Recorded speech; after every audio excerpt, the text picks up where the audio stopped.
Hello বন্ধুরা, তোমরা সবাই কেমন আছো? আশা করি খুব ভালো আছো, আর আমিও ভীষণ ভীষণ ভালো আছি।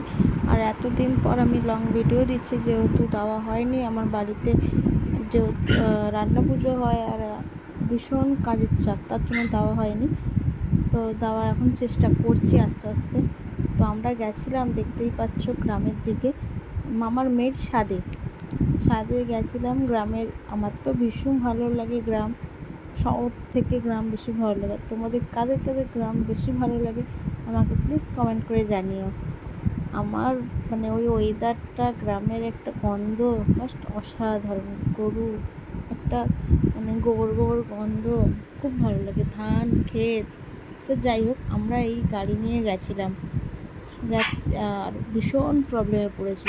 গাড়ির গাড়ির যত বড় সে সাইজেরই রাস্তাটা ছোট হয়ে গেছে, আর পুরো মাপে মাপে। মনে হচ্ছিলো, আমার তো এত ভয় লাগছিলো যে মনে হচ্ছিলো আমি পড়ে যাবো। আর ও ভীষণ ওই জন্য আস্তে চালাচ্ছিলো, আর তার জন্য বাবাকে আর মামাকে তো নেমে যেতে হয়েছিল গাড়ি থেকে।